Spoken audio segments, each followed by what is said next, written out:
Janee Pedescleaux, age 31, lived at 3120 Law Street in the Florida area neighborhood in New Orleans. She was separated from the children's father, Janie Roberts. The couple had 2 children, 4-year-old Paris, and a 2-year-old son which will remain unnamed due to privacy concerns. In November of 2021, Janee damaged Roberts' girlfriend's black 2014 Jaguar. Later, Roberts' girlfriend had to file a protection order against Janee after she pled guilty to criminal damage to her vehicle. In March of 2022, Janee tested positive for several substances during a screening at Orleans Parish Criminal Drug Court. Roberts sued Pedescleaux for full custody of their 2 children, claiming their mother was not stable or providing them a healthy environment. He claimed she had been taking non-prescription medication, and that she had been driving while under the influence. He also claimed she would not allow him to see his children. However, the courts did not take the threats seriously, and the children remained with their mother. At 11 a.m. on August 7 in 2022, Janee called Roberts and told him she damaged his car but she would not go to jail, that she would kill herself and their children. Then she video called Roberts showing him their son with blood all over him, and their daughter with a deep cut to her neck. Eventually she showed him both children with their necks slit gasping for air. Janie Roberts, the father of Janee's children, immediately rushed to the home after the FaceTime videos.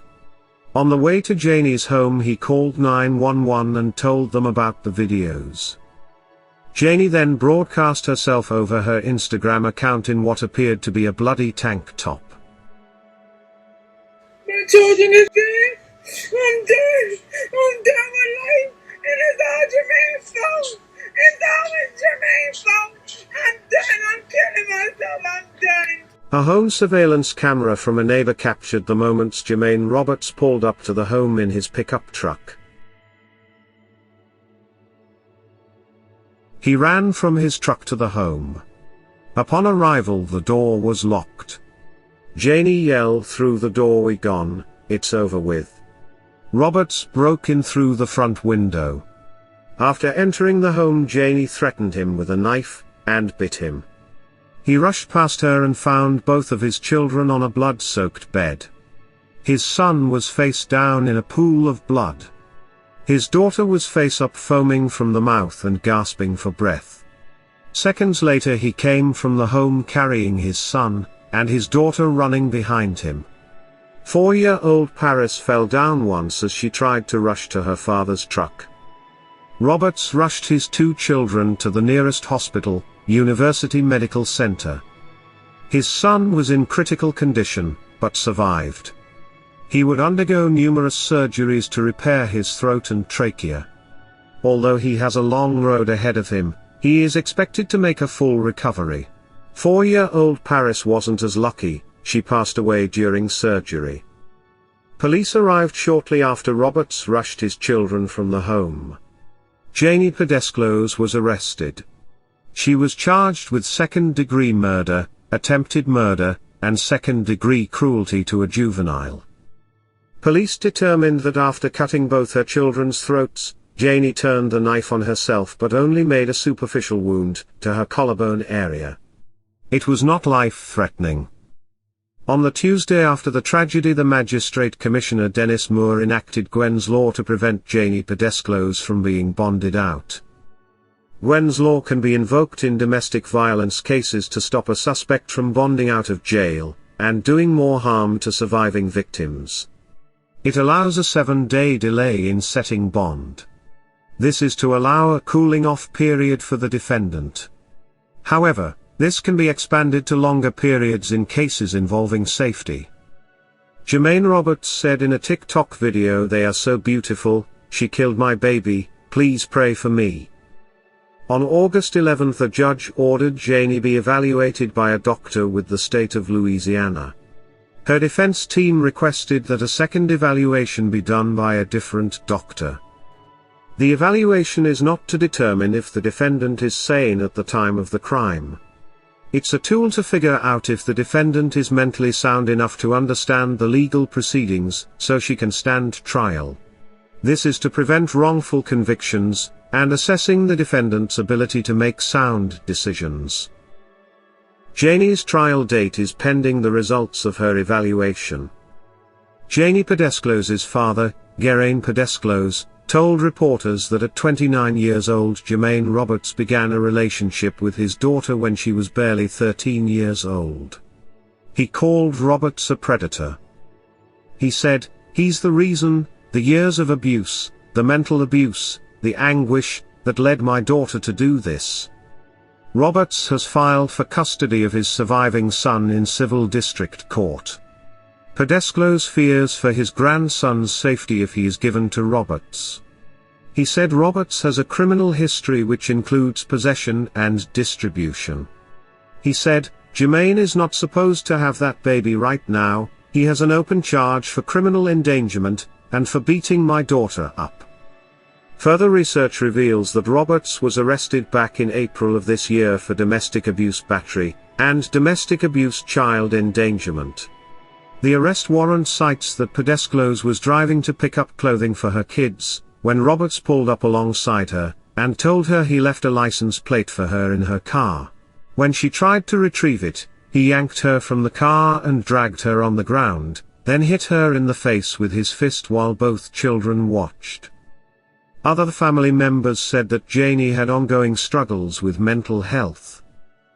According to Susan Hatters-Friedman and Philip Resnick, mental illness is believed to play a huge role in maternal filicide cases. In their 2005 study, Child Murders Committed by Severely Mentally Ill Mothers, Resnick and Hatters-Friedman examined 39 mothers who had committed filicide but were found not guilty by reason of insanity. The pair determined that over 80% were diagnosed with mood disorders with psychotic features, or a psychotic disorder. And over 40% were diagnosed with a personality disorder. It was noted in the study that trauma and mental illness often was found in the 72% of these mothers' history. In some cases it was abandonment by their own mothers, death, divorce, or removed due to custody during critical developmental years. A recent 2020 study, Filicidal Mothers and the Impact of Psychosis on Maternal Filicide, carried out by Lewis and Bunce, found that these mothers usually had no history of abusing their children, and had little to no interactions with child protective services. The study found that mothers without psychotic illness were more likely to show patterns of abuse in the past. Janee Pedescleaux clearly was not properly caring for her two small children. The father wanted to get full custody and even went to court but was not believed. Pedescleaux's father claims that Roberts was abusive, and what his daughter did was all his fault. Sometimes a parent will say anything when their child is faced with life in prison without parole. When these two babies were bleeding to death, their daddy burst through the door and was their hero. That's all one needs to know about this man. If what Janie's father said is true, when his daughter was 13 he allowed a predator to continue abusing his daughter. Janie is now 31 years old and made the decision to kill her own children. Even if she was abused, the moment she decided to murder her innocent babies she turned from victim to monster. Our courts need to be seriously reformed. When a child has even a possible risk of being in danger, action should be taken immediately. When someone makes an accusation that a mother has threatened their children, living in unsafe conditions or neglecting them, the children should be immediately placed in a safe place until a thorough investigation can be conducted. Then mother should be fully evaluated for mental illness and drug use. There's no excuse for what Janie did. It was sick and disturbing.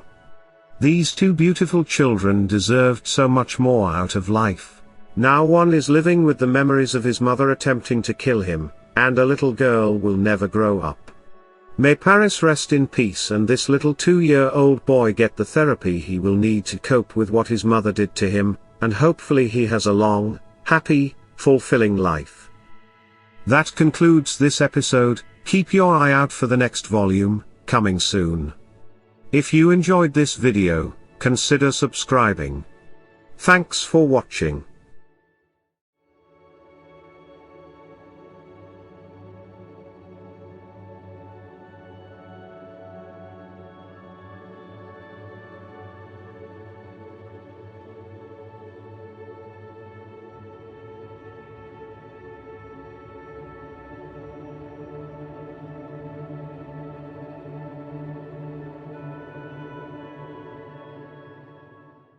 Want to help support the channel you love, and get something in return? Simply purchase some Elizabeth's Chronicles merch. We have coffee mugs, t-shirts, sweatshirts, cozy blankets, beach towels, phone covers and more. Use the coupon code EC10OFF4U and get 10% off your order. The link to order is in the description area below this video. Thanks for helping Elizabeth's Chronicles continue to make the videos you love.